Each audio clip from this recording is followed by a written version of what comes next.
what you're given, that's how we live it. Don't be mad at the system, it's simply how we've existed. Hey guys, welcome back to my channel. Hopefully today's video is a little less interrupted. I'm trying to film this video at nighttime and then upload it in the morning, because I think if I film it at nighttime, my kids won't interrupt me as much. They're like laying down, but keep our fingers crossed here. But so I thought I would do a part 2 to my last video, which was how CPS got involved or got started, or how Keimani became or went into care. And then so tonight I'm gonna focus on after Keimani was taken, and then how they got involved with Caden. So yeah, I'll get right to it because my last video was like 30 minutes and I kind of want to try and keep this one down. But so I think where I left off was, oh my god, I've been figured out. They fucking got me. Yes, Caden. What are you doing? Close the door. Close the door. Okay, let me get close for this. If Keimani figures this out, we're screwed. We're screwed. Caden's a little bit more camera shy. Keimani wants all of it. So, anyways, okay, so I think where I had left off was, well, I feel like back a little bit. So yeah, so after Keimani was taken, and oh yeah, that's where I was. It was that, you know, being careful what you say to CPS, not, you know, not to speak like they're your therapist like I did, but so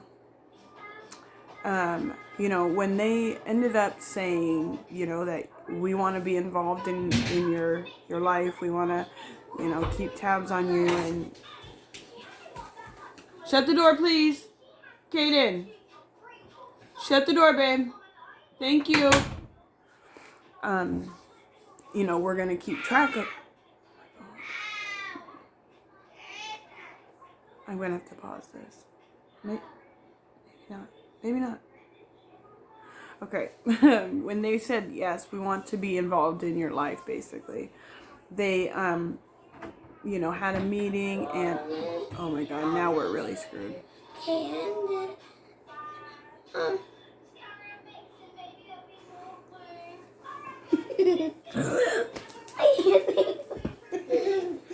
Get off of me! What?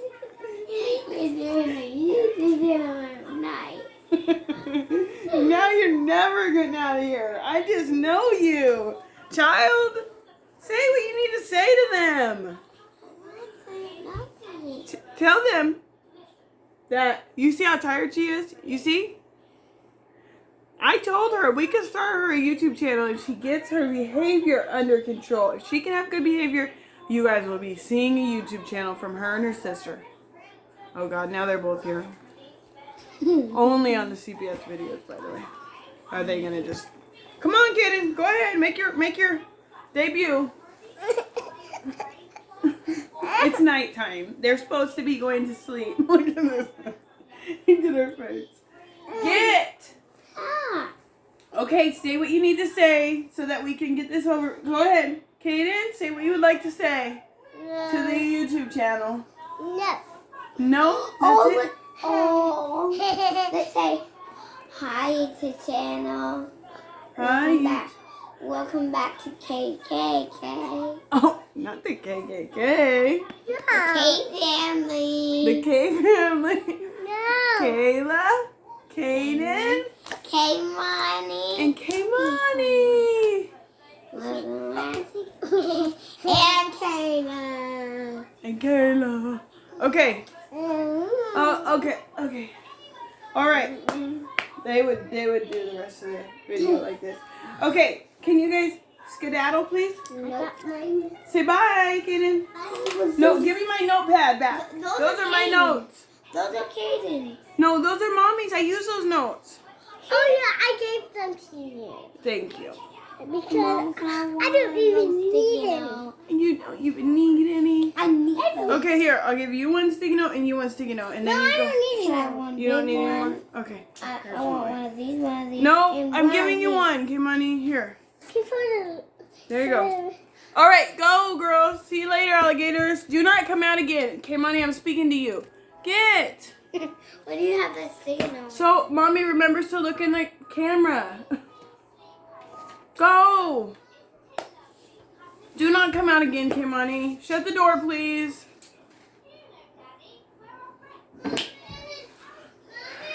Now they're gonna need all kinds of stuff. Watch, watch, watch. Guaranteed. Watch. I'm gonna have to pause this so that I can reiterate that they cannot come out.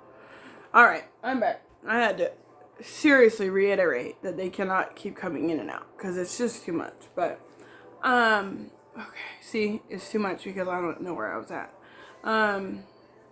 So, when they got involved in my life, they gave me a list of, what was it called? There were like requirements, you know, the list of like services that they wanted me to complete in order to get Kimani back into my custody and close the case, basically.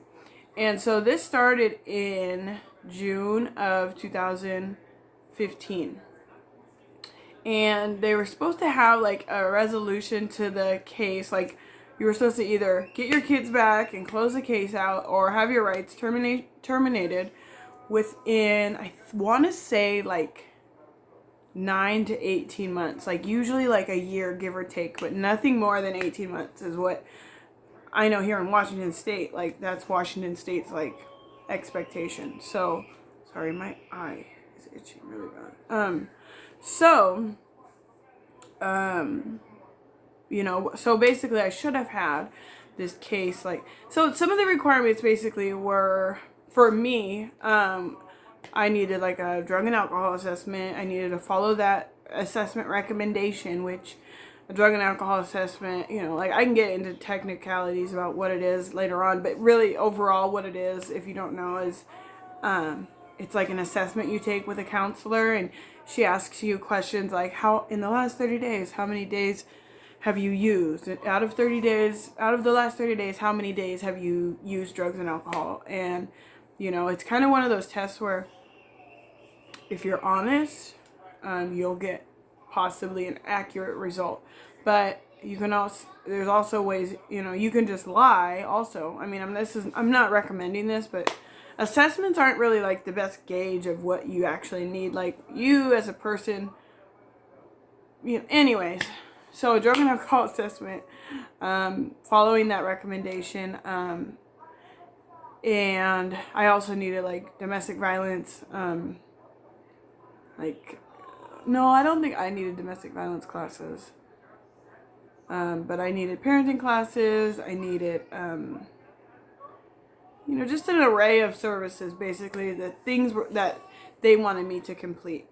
So once, Kimani was taken, they told me these were all the services I needed to complete in order to get her back, and then they would start with 2-hour supervised visits once a week, so one of the two, and then, you know, eventually you can build up from there. But for me, at the time, having Kimani taken was not, for some people that is their rock bottom, and that is like what the motivation for them to get their life together, you know. For me, it was different. It was not a rock bottom. That was a almost like catalyst into a deeper, darker depth of my addiction. And you know, something I will definitely tell a story about later on is, you know, losing my oldest daughter, not to CPS, but basically, frankly, abandoning her. Not, you know, I'm not like abandoning her on some doorstep, but like just walking away from my responsibilities as a mom and leaving her with her dad. So at that moment when Kimani was taken, for me, it wasn't like a, oh my God, my baby was taken. It was almost like a traumatic like flashback to all of the emotions and feelings that I had gone through with my oldest. And it was, when you're, people who use probably can relate and understand that when you use and you numb from using, such a traumatic event only can be silenced by using. And so although it sounds like, you know, it is like, you know, it's just working against everything that I'm fighting against, you know, like I've lost my daughter, I want my daughter back, but I'm using more, which is just getting me further and further away from my daughter. So, but in that first traumatic time of my life when I had lost my oldest, that was the only thing that made me get rid of those horrible feelings, was using. You know, that was like my only coping skill. That was like my only way to deal with that pain, was to continue to use, and to use more, and to use riskier, and put myself in worse positions, and, you know, take way more risks on life, because I almost felt like, what was the point, you know? And that's why, like, I remember, you know, this is like fast forward, but like when you finally get to treatment and the treatment people will ask you, like, have you ever been suicidal?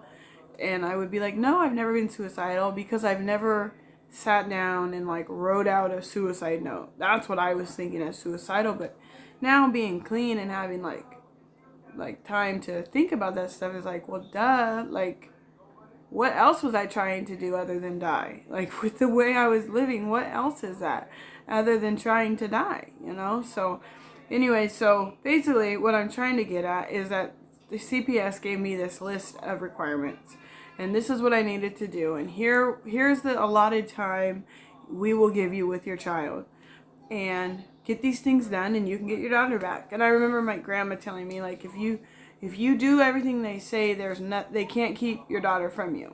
But at the same time, so if you can imagine, I had this mentality of like, oh my gosh, the only way to numb this pain is to get high. And at the same time, I've had a lot of time to reflect, and now I have had a lot of time to reflect and think, would things, you know, and you can't really like dwell on this, like, would it have been different if, but the reality is, Kimani went to my family's house, my grandma and aunt's house. They lived together. Kimani went there. And not that my family in any way, shape, or form would bend the rules or go behind CPS's back, or, you know, secretly let me see Kimani. They wouldn't do any of that stuff. They just wouldn't. They were not willing to risk losing Kimani trying to break the rules for me, you know? So, which I don't blame them, but I know some families who do that, who are like, yeah, CPS is involved, but I'm still going to let you see your daughter, even though CPS has these things set up. And my family wasn't like that. But the reason I'm saying all this is because I've thought about, if Kimani was in foster care, would I have been more motivated to quit? And I can't say either or. I can't say if that would happen, because that never happened, you know? All I know is that Kimani went to my family's house, and I didn't have a rush or an urgency to get her back. Now, I wanted her back, but I wasn't like willing. I just wasn't willing to quit using to get her back, is the honest truth. I wanted her back. I felt wronged. I felt like she didn't deserve to be taken from me. You know, we were doing the best we could. She wasn't in danger, which in all reality, we did do the best we could, but the best we could was not good enough for a baby. Any child, frankly. I don't, she shouldn't have been there. And, we were living in a hotel, not a good hotel even, but either way. So I didn't rush to get her back. I really pushed it. I pushed it and I pushed it. And the other part to the story is that a couple months after Kaimani was taken, we found out we were pregnant with Caden. And that was a whole nother issue. Not even an issue, but like, it was like, okay, I'm pregnant again, and now if I have this baby, and there was so much going on at that time, because number one, I was using. Number two, I was homeless, living in hotels. Number three, Kaimani was just taken by CPS. There was a lot of numbers, okay? So, the reality is I did not rush to get Kaimani back. If I'm being honest, I think I only visited Kaimani after she was first taken for the first couple weeks. And then I really wandered off and let my family start raising her and tried to just survive every day. And, I thought about Kaimani a lot, and I really wanted to, I didn't know how, but I wanted to fix it, or fix everything, but I didn't know how, and it just didn't happen. And I started slowly but surely realizing, okay, I'm pregnant now, I'm gonna have to figure this out one day. And I think, if I'm not mistaken, yeah, I started going to, they have this treatment center out here for pregnant women, and it's at a hospital, and they'll help you get on methadone or Suboxone. And so I started going to that when I was pregnant with Caden. And I would go for the, 3 weeks. I think it was 21 days or so. And I would go for the 3 weeks. I would get on methadone, and then I would come out and I would try, but then I would start using again, and it was like this back and forth. But the other thing was that Eric was with me this time, where with Kaimani he had gone to prison so early on, and Eric was with me this time, and Eric helped a lot try to get me motivated to get my life together. But at the same time, I was like really stuck on if I go to treatment, you'll go to, or if you go to treatment, I'll go to treatment, like that kind of mentality, instead of just focusing on myself and getting myself right for Caden and for Kaimani and all of that. But the long story is that, yeah, we do need to get to the long story. The long story is that 3 weeks, I want to say 3 weeks before I gave birth to Caden, Eric went back to prison. Or was it prison that time, or jail? He got locked up basically 3 weeks before. So he almost made it to the birth of Caden, but he just barely missed it.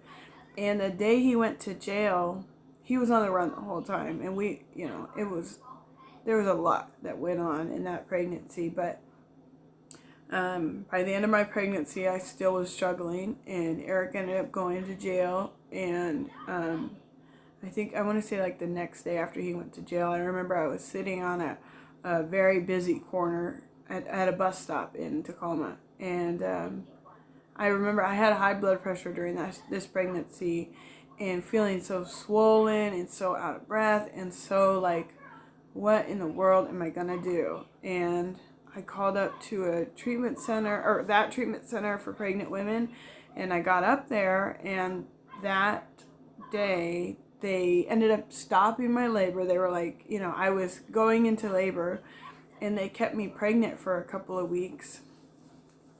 And then I ended up having Caden. And when I had Caden, I stayed in the hospital, because that hospital I went to was for part of that hospital was for pregnant women who were struggling with addiction. So I was in that hospital, in their treatment center, and I had Kaden. She was in the NICU, and I had, because I was on there was multiple reasons, but I was also on methadone, and part of methadone is when you're on that during pregnancy, your baby needs to wean off the methadone. So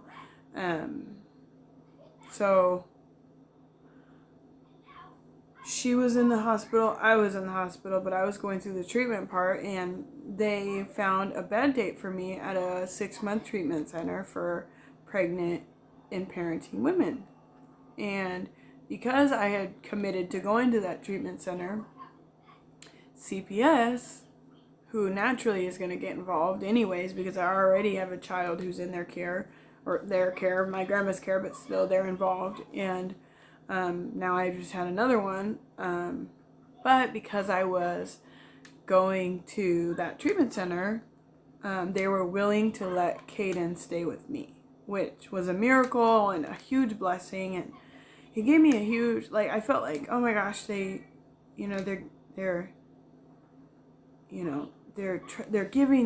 taking a risk on this. Like, I gotta do this, and then I can get K-Money back too. And so that was in 2016. That was in March of 2016. So I went to that treatment center, and Kaden did her weaning off of the methadone in the hospital. And when she got done in the hospital, she came to me in that treatment center, because at that treatment center we could have kids in there. You could have kids in there. And so Kaden got to come to me. And I think this might be a good place to leave off, because at that treatment center, I kept Kaden there for a couple of months, and I started getting K-Money more frequent visits from K-Money. And yeah, I think this would be a good place to leave off, because it's, there's a couple more. I end up, should I? No, I think I should stop here. Sorry, I don't mean to lead you guys on, but there's more losing and getting the kids back. And obviously now you see my kids, so they're here, thankfully. And I really wanted to finish this series because my spoiler alert, but my CPS case is still open right now, and it closes next Thursday, I think.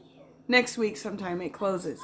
So this same case that I'm talking about from 2015 and is finally closing. So anyways, thank you for watching. I hope you guys enjoyed it. I know this was kind of a lot of just information, but I think it's going to be if you watch each part, I think it's once we get to the end, there'll be a good direction and clear message to what I'm sharing. So, and I hope, I know my subscribers, it's a pretty small community, but it's kind of risky to talk about stuff like this online, because there's a lot of room for judgment. And although I'm not scared of judgment, I hope if there's any questions, please leave them in the comment section. I'd be more than happy to answer.